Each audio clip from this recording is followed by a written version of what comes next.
அப்பகுதியே வெள்ளக்காடானது. ஓராண்டில் பெய்ய வேண்டிய மழை ஒரே நாளில் கொட்டி தீர்த்ததை நீங்கள் எல்லாம் அறிவீர்கள்.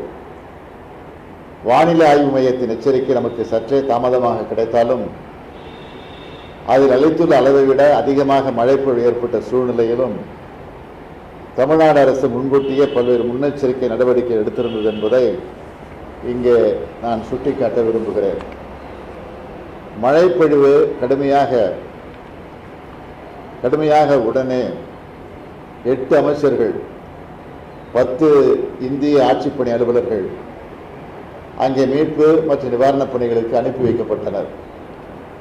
மாவட்ட வாரியாக இந்திய காவல்பணி அதிகாரிகள் மீட்பு மற்றும் கண்காணிப்பு பணிகளில் நியமிக்கப்பட்டார்கள்.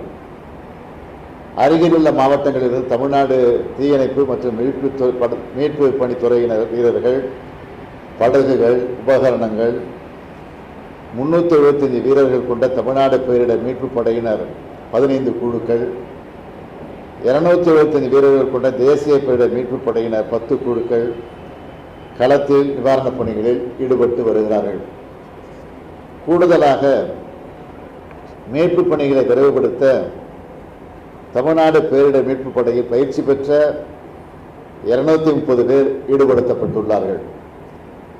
இது மட்டுமின்றி நமது இராணுவ வீரர்கள் 168 பேர் மீட்பு மற்றும் நிவாரணப் பணிகளில் ஈடுபடுத்தப்பட உள்ளனர்.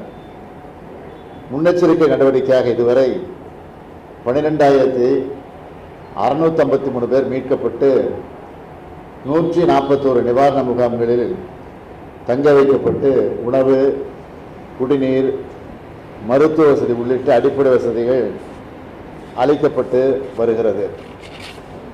வெள்ள நீர் சூழ்ந்த பகுதியில் உள்ள மக்களுக்கு ஹெலிகாப்டர் மூலம் உணவு வழங்கப்பட்டு வருகிறது. இந்த பெருமழையினையும் அதனால் ஏற்பட்டுள்ள பாதிப்புகளையும் நடைபெறும் மீட்பு நிவாரணப் பணிகளை நானும் தலைமைச் செயலாளர் அவர்களும் பலமுறை சம்பந்தப்பட்ட மாவட்ட ஆட்சியர்களுடன் காணொலி வாயிலாகவும் தொலைபேசி வாயிலாகவும் அவ்வப்போது கண்காணித்து வருகிறோம். 19ஆம் தேதியான இன்றும் இந்த 4 மாவட்டங்களுக்கும் சிவப்பு எச்சரிக்கை வானிலை ஆய்வு மையம் விடுத்துள்ளது.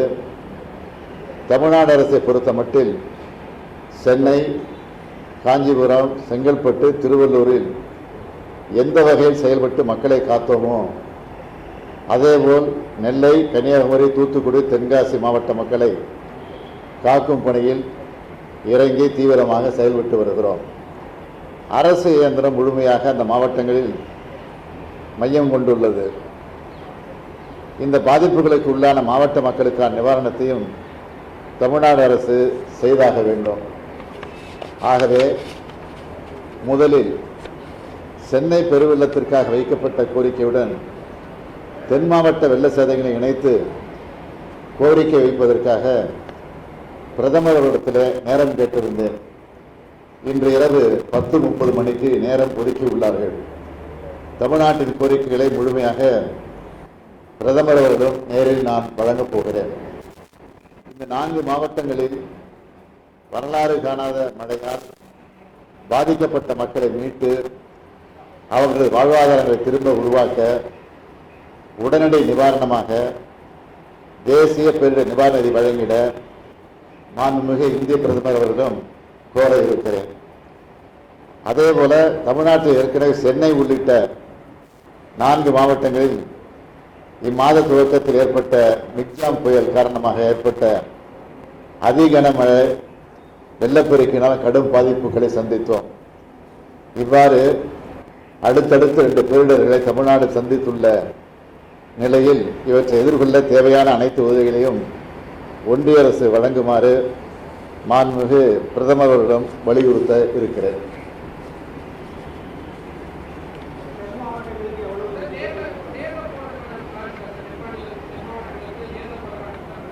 இன்று இரவு பிரதமர் நேரம் கொடுத்துருக்கிறதுனால இன்றைக்கி இரவு பிரதமரை பார்த்துட்டு நிலவரத்தெல்லாம் சொல்லிவிட்டு மெமரண்டம் கொடுத்துட்டு நாளை காலையில் நேரடியாக நான் தூத்துக்குடிக்கு போகிறேன், திருநெல்வேலிக்கு போகிறேன்.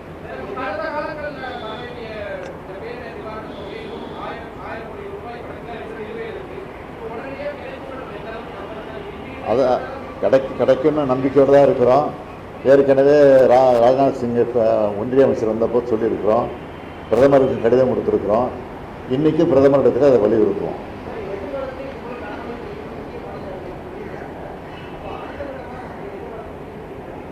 அதற்கு ஏற்கனவே பல திட்டங்களை தீட்டி செஞ்சுக்கிட்டு தான் இருக்கிறோம்.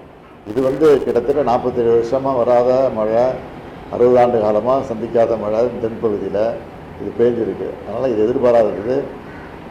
இருந்தாலும் இதுக்காக முன்கூட்டியே என்னென்ன செய்யணுமோ அதெல்லாம் நிச்சயமாக அரசு செய்யும்.